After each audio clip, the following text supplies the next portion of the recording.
Hello Stampers, my name is Linda Bedinger and I'm an independent Stampin' Up! Demonstrator in Denver, Colorado. And I'm so glad you could join me today. Today's project is a second Valentine's card using the Heartfelt bundle. So let's just get started. Okay, here is today's project.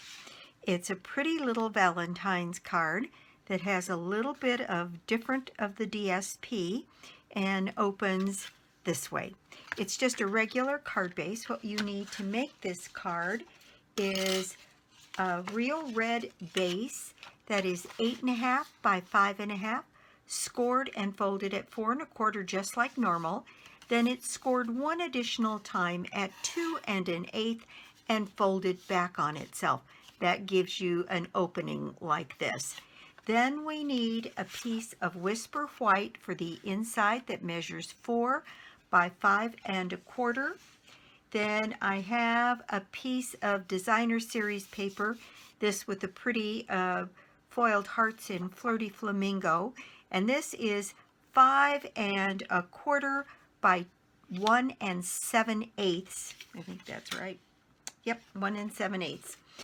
Okay, so this is the second piece of Designer Series paper, and it measures 3/4 of an inch by 5 1/4.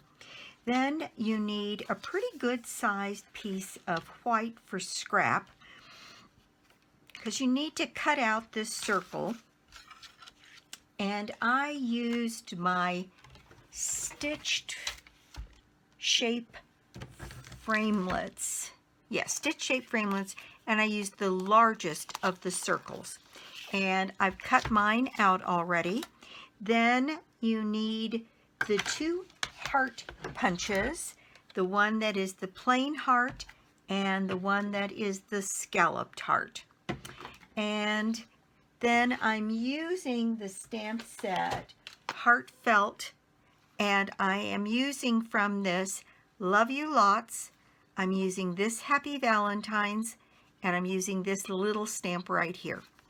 And so let's just get started. I think the place to start with this is, let's see, the other thing you need is a scrap of real red to cut out the scalloped heart, and you need one of our heart doilies in the Flirty Flamingo. All right, so let us just go ahead and get started with our stamping. The first thing I'm going to do is this stamp that does this Happy Valentine's has got a lot of surface on the stamp itself. So it was a bit challenging to stamp and get to come out exactly right. So I put it on my Stamparatus, and I would suggest that you do the same if you decide to make this card, because I think it makes a big difference in the success of your stamping. So I'm using my real red ink, and in case I have to stamp it again, I've got it set up on my Stamparatus here, and I'm going to add my ink, and my Stamparatus is set up so that I have my cushion for the photopolymer, then the grid sheet, and then I like using sticky paper, and then inking up that stamp set, or that stamp, so that you've got pretty full coverage. That one looks pretty good. Now I'm going to go ahead and stamp down here on my paper. I think I'm going to need to restamp this corner over here, but let's just see what we've got when I open this up. Yep, it looks like I've got a couple of spots, and what I'm going to do is use a baby wipe, because anything that's on this stamp, and I can see there's a little blotch right there, and I can see a little something on the stamp. So I'm going to clean that off completely, re-ink it, and stamp it one more time. And when there's this much surface to stamp, boy, there's a lot that can go haywire. So I encourage you to use your Stamparatus for this. Okay, so I've got that re-inked, and I'm going to make sure that's snugged in the corner there, and go ahead and stamp my stamp again, and hopefully we'll have a perfect stamp, and we do. So there we go. I've got my Happy Valentines, and I'm going to clean this up a little bit here. So that's the stamping for that. The other stamping is all going to happen on this piece that's going to go on the inside of the card. So I've got my pierce mat here, and I have my stamps mounted. This one says "Love You Lots," and I'm going to tuck that right down here in the corner on the inside so that it doesn't show when the card is closed.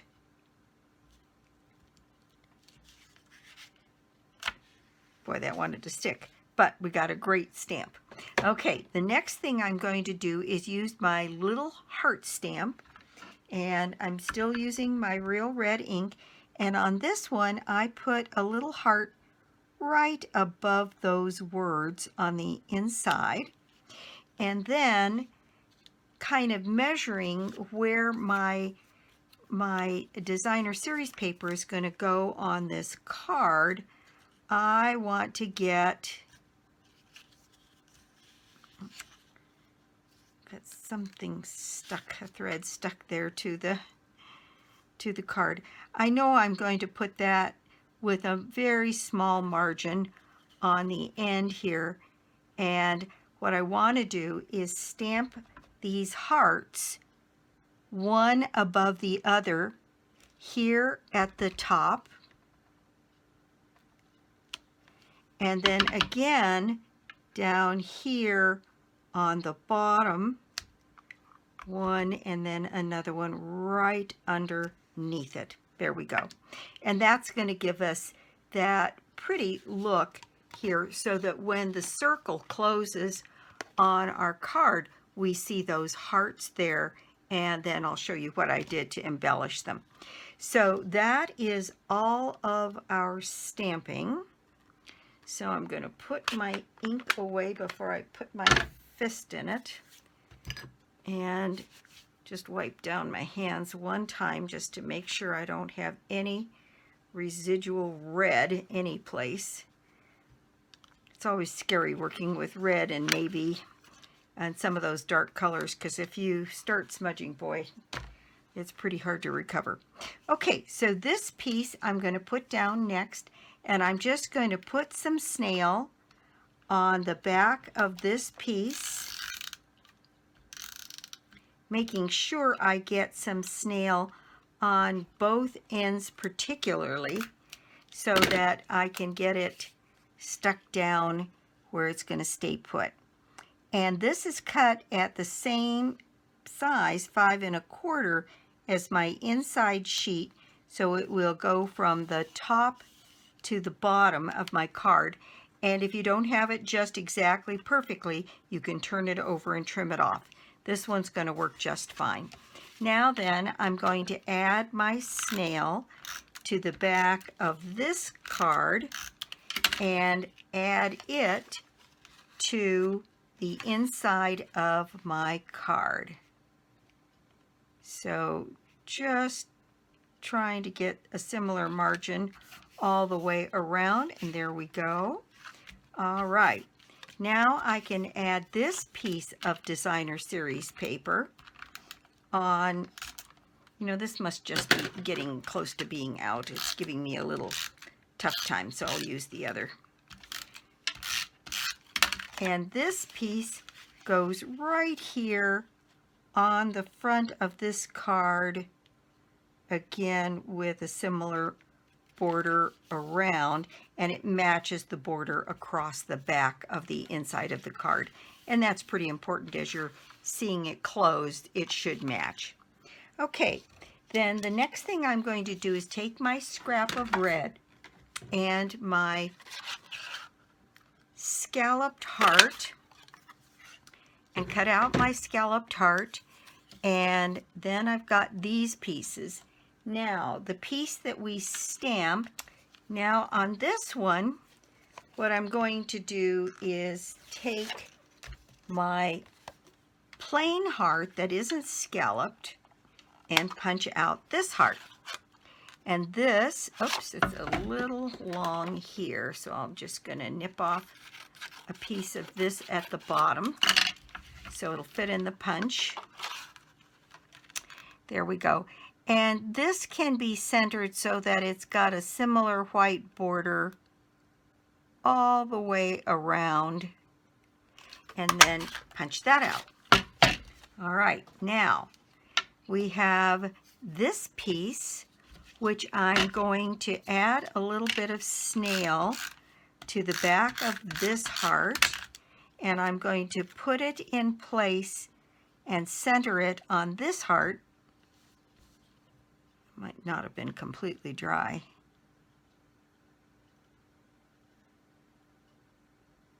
And you can center this dip in the heart here and the bottom and be fairly assured that you're going to get a good fit.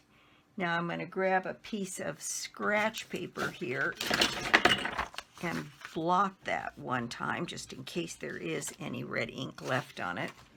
Okay, now this piece is going to go on dimensionals, and I'm just using 3 dimensionals and getting that backing off. Then this piece gets centered on here, and again those same 2 points allows you to center that.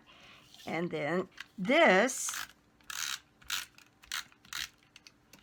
and I'll use my dot runner because there's a lot of holes in the in the edge of the doily, get centered right in the middle of this stitched circle, and it just fits.